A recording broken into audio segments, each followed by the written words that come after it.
Bienvenue dans cette nouvelle revue de moi-même, Raph le Rendu, que cette fois-ci, Megatron de Last Night de classe Voyageur, première édition, avec un magnifique artwork ici à la gauche, qui continue sur le côté de la boîte. L'autre côté, on a un autre artwork de Megatron avec son bouclier qui apparaît pas dans le film, avec sa fonction tyran impitoyable. À l'arrière de la boîte, c'est une image 3D, c'est la deuxième fois qu'il est un jet cybertronien, c'est mon deuxième voyageur de la gamme. Et il fait partie de la deuxième vague avec onde et peut se faire en 22 étapes. Fait que voici le jet et je le trouve vraiment très beau, très stylé, très sublime. Et tout le monde dit que c'est un jet cybertronien. Moi, j'y vais aller plus loin que ça. C'est un jet hybride cybertronien humain, ok? Pourquoi je pense de même? Parce qu'il y a quand même quelques indices qui nous fait croire à ça. Premièrement, les ailes, ok? Il dirait vraiment une aile de jet aérien terrestre, ok? Aussi, sans oublier aussi la ligne dorée ici qui est juste très beau. Sinon, le moteur ici, genre de bleu-gris, écoute, c'est un moteur de jet, là, une trappe d'air, là, carrément, là, ça me fait penser à ça, puis c'est clair que ça ressemble à ça. Sinon, il y a bien entendu ici le moteur doré au-dessus, je dirais genre de moteur hybride qu'on retrouve sur des chars modifiés à 400 000 $, là, ça ressemble pas vraiment à un genre de moteur cybertronien. Sinon, le cockpit ici, dans le film Megatron capture deux humains, fait que il faut qu'il y ait un endroit pour les mettre en mode jet. Fait que d'après moi, c'est ici. On le voit pas bien entendu, mais il faut bien qu'il y ait transporte. Fait que c'est clair que c'est carrément un jet hybride humain cybertronien. Sinon, côté autre détail, il y a bien entendu ici les pieds repliés en dessous des ailes que le class leader n'a pas. Il y a aussi des parties creuses ici qui me fait penser peut-être à un genre de moteur. Je sais pas si vous regardez, vous voyez bien là.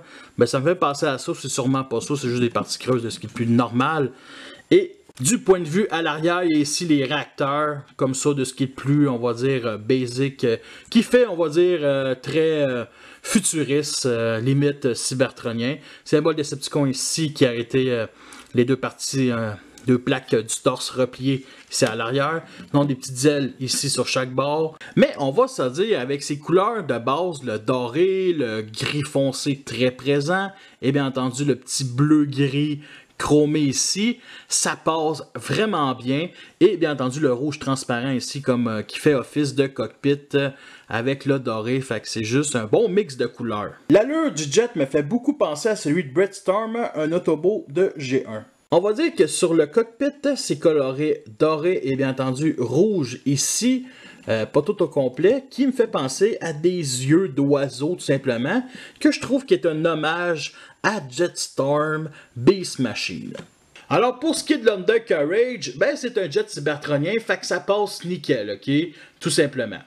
Pour ce qui est des trains d'atterrissage, on n'a rien. Par contre, ce qui tient droit à l'avant, c'est cette partie-là ici, qui a été le milieu du torse en mode robot. Oui, c'est ce qui tient. Et à l'arrière, c'est les petites jupettes, comme vous voyez au centre.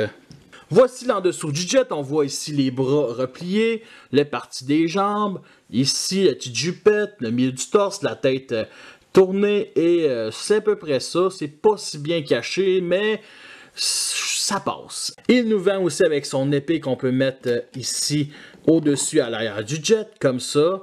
Qu'on peut s'imaginer un canon de plus avec son manche, en tout cas pas moins. Et on peut le mettre aussi de l'autre bord, ce qui donne encore plus un look moins intéressant. Et il y a une autre option ici qu'on peut accrocher en dessous du nez, mais c'est croche. Ok? Fait que quand il vole, ben c'est ça. C'est un peu croche, puis c'est un petit peu dommage, ça aurait dû se mettre à l'arrière de la tête, mais bon, le manche aurait à côté ici, bref, on comprend pourquoi le trouiller là, tant qu'à moi il aurait pas dû le mettre, ça sert à rien. Je pense que c'est surtout une place pour stocker l'arme en mode robot. Je viens de remarquer ça, il y a des armes un peu en mode alternatif où on peut s'imaginer que ça en est. Ici, juste deux petits canons à l'avant du cockpit, et ici, juste au bout de l'aile. On peut s'imaginer que ça soit ça, ou soit des phares ou autre chose, des pistolets à eau, bref. Voici une petite comparaison avec mes autres Megatron de la gamme Moviverse et sans oublier Galvatron. Fait que les deux à gauche de classe leader, on voit que celui du premier, il est très massif. Et à partir de Dark of the Moon, ben c'est de classe voyageur, vu qu'il n'existe pas vraiment de classe leader à part des oversize, en tout cas pour Megatron Dark of the Moon. Et à la toute droite, c'est bien entendu le nouveau Megatron. qui est de classe voyageur, qui fit avec les autres voyageurs. Il est pas trop petit, pas trop grand. Avoir les 5 en face, là, c'est vraiment le fun. Le plus gros point négatif, c'est de ne pas avoir la même taille, parce que sérieusement, avoir toute la même taille, ça aurait été parfait, parce que les deux à gauche existent de classe voyageur, mais je ne reviendrai pas dans le passé pour acheter les classes voyageurs, ça c'est certain. Nous sommes rendus à la transformation et elle est vraiment géniale, unique, intéressante. On est loin de Galvatron de Transformer 4. Fait que, première étape, on va venir déclipser ici les petites jupettes, ce qui va former les bras. On va retourner la figurine de bord, on va venir déclipser ici les deux moteurs comme ça. On va venir l'écarter et pivoter à l'intérieur, puis remettre ça au long de ce qui va former la jambe. L'autre bord ne fait pas exception, même affaire, comme ça, comme ça. Et là, on va venir plier toute la partie arrière juste au-dessus du cockpit, comme ça, et on va placer la figurine de même. On va venir déclipser ici la partie du pied, comme ça, le plier vers le bas, et ainsi mettre ça droit comme ça. Et voyez ce petit trou-là, ben ça va ici, fait qu'on va venir plier la partie centrale et le bout de l'aile, comme ça. Et ça va venir se plugger. On pivote la jambe comme ça, fait que l'autre bord c'est la même affaire. On déclipse le pied, on le pivote, comme ça.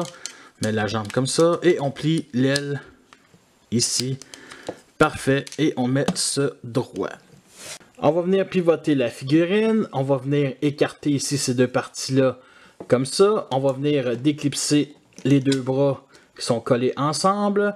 Fait qu'on va tourner la figurine encore et on va venir tout plier ça.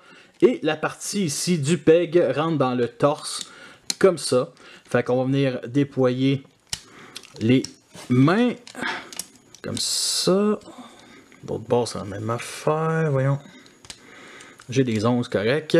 Plier le canon et déplier ici le bout du canon. Fait que la dernière étape, c'est plier ici le jet, le bout du jet plutôt, comme ça à l'arrière. Et pivoter la tête de Megatron.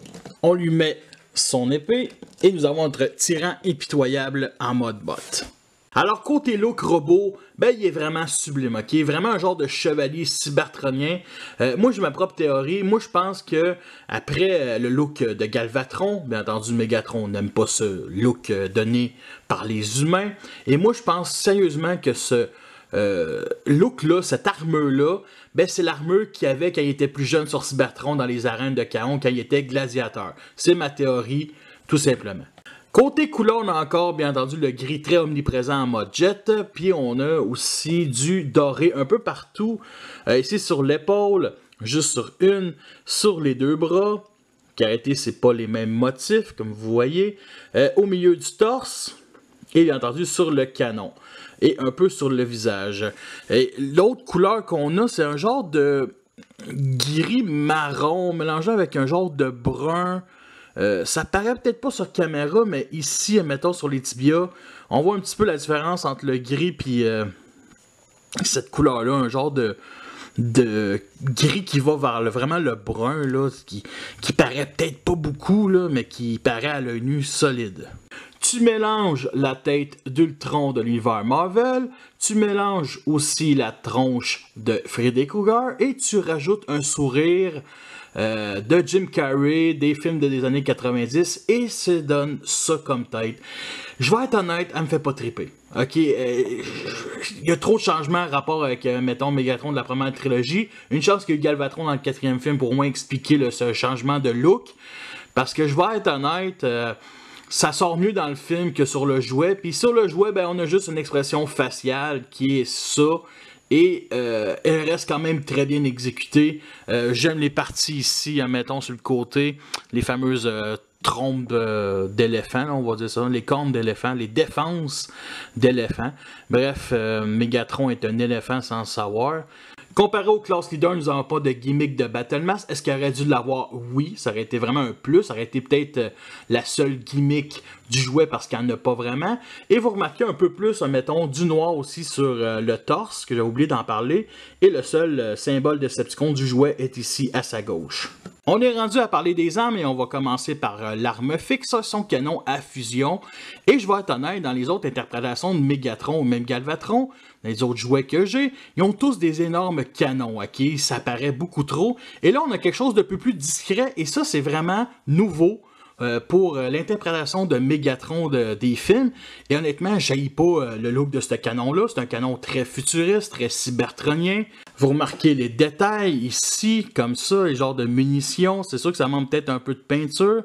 Et je dirais que l'énorme point négatif de l'arme, c'est bien entendu ici la partie qui permet de pivoter le bout du canon, qui est beaucoup trop gros à mon avis, et ça gâche un peu le look, mais ça passe pareil.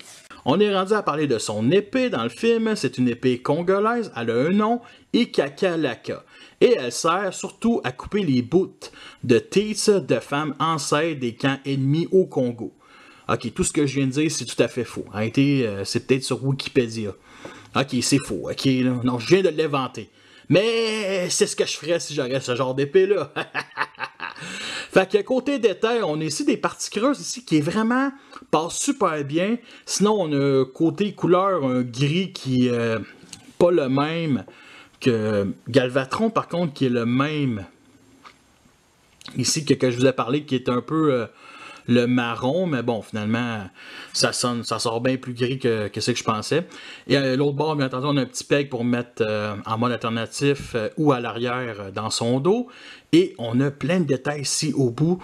Et sérieusement, j'adore le design de cette épée-là. C'est une épée vraiment unique qu'on voit dans l'univers des Transformers, puis pas juste du Movieverse. Et ça me rappelle, tu sais, les affaires d'horloge grand-père qui pivotent comme ça là, pour les plus vieux d'entre vous. Là. Moi, j'ai une horloge grand-père chez mes parents, et ça me fait penser à ça. Fait que bref, avec Megatron, ça donne l'heure juste. Fait qu'on peut le mettre dans chacune des mains, ou accroché à l'arrière, ou tout simplement entre la jambe et la petite jupette de côté. Fait que pour les articulations, on a la tête ici qui est sur bas joint, et plus normal, tourne très bien. On a ici les épaules qu'on peut pivoter 180 degrés. On peut lever les bras comme ça. L'autre bord, c'est la même affaire, le même genre de pièce. C'est juste que les épaules sont pas pareilles. C'est vraiment intéressant. On a ici le bras qu'on peut pivoter comme ça. On peut articuler ici le bras 90 degrés, même plus que ça. Et la main, on peut la rentrer ici à l'intérieur, à moitié, pour qu'il se fasse une petite branlette. Pour une des renforts, on n'a aucun pivot ici à la fourche. Par contre, on a des petites jupettes qu'on peut lever comme ça, que ce soit sur le côté ou devant. Bref, si on les remet, ça, ils portent des leggings. On a ici, justement, qu'on peut écarter comme ça. On peut mettre à l'avant et à l'arrière. Par contre, c'est un peu croche, à cause, on va dire, des moteurs en mode jet qui sont ici. Fait que ça l'empêche d'être, on va dire, droit. Mais bon, c'est pas plus grave que ça. Sinon, on a ça ici qu'on peut pivoter. Articulation au genou, comme ça, à l'avant et à l'arrière, on va dire 90 degrés, presque. Mais c'est beaucoup mieux que l'avant. On a ici les tibias qu'on peut remettre ici à l'arrière, comme ça.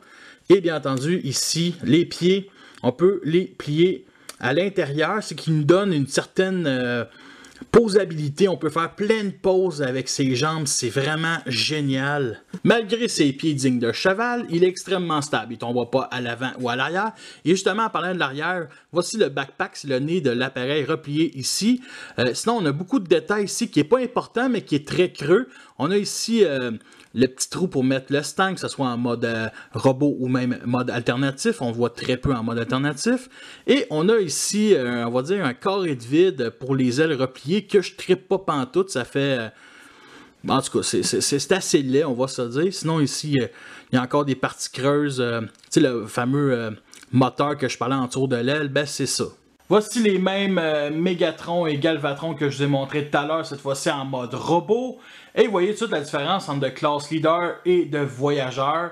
Et je dirais même que The Last Knight est un petit peu plus grand que Galvatron, que lui est déjà un petit peu plus grand que Megatron Dark of the Moon, que lui est déjà plus petit que les deux autres Galvatron. Fait qu'on voit la différence de taille. C'est les trop petits cochons à droite. Puis ça, c'est les deux méchants loups. Fait que voici une petite comparaison avec Optimus Prime de Last Night de classe Voyageur et les deux fit très bien ensemble. C'est dommage que dans le film ils se battent pas plus ensemble. Et sérieusement là, on pourra dire ce qu'on voudra du film. Ces deux jouets là, des deux gros boss qu'on voit pas assez dans le film, ben sont vraiment sublimes, magnifiques, uniques. Hasbro nous surprend encore en 2017. Voici le genre de pause qu'on peut faire avec. Nous sommes rendus à la fin de cette revue-là. J'espère que vous l'avez apprécié. Vous avez vu les pour et les contre. C'est une figurine que je vous recommande vraiment solide. Ok, si vous la voyez, achetez-la, peu importe le prix. 8000 €, tu la jettes, c'est clair. C'est Megatron de Last Night. C'est le dernier chevalier. Ça aurait dû être lui. C'est pas un humain, tabarnak. La qualité de plastique est aussi pareille que les autres de la gamme. Moi, je l'ai payé 30 $ canadiens. Son vrai prix initial, c'est 40. 30 $, c'est le vrai prix des voyageurs tant qu'à moi. C'est quand même un bon prix. Ça vaut, tu sais, c'est de la qualité comme jouet. Et j'aimerais ça rajouter aussi une chose. Quand je l'ai eu la première fois et je l'ai manipulé, je me suis même dit que je vais peut-être même acheter le Class Leader parce que je tripe vraiment sur le mode alternatif, le look du robot. Vraiment, vraiment chouette. Et je vais peut-être un jour me l'acheter, mais pas à plein prix. Et peut-être aussi jamais, parce que lui me suffit. Puis si j'achète le Class Leader, c'est vraiment pour avoir une comparaison. En tout cas, c'est sûr qu'un jour, il faut que je le manipule pour voir c'est quoi ce jouet-là. Bref, merci à tous d'avoir écouté cette revue-là. Fait que sur ça, je vous laisse et à la prochaine.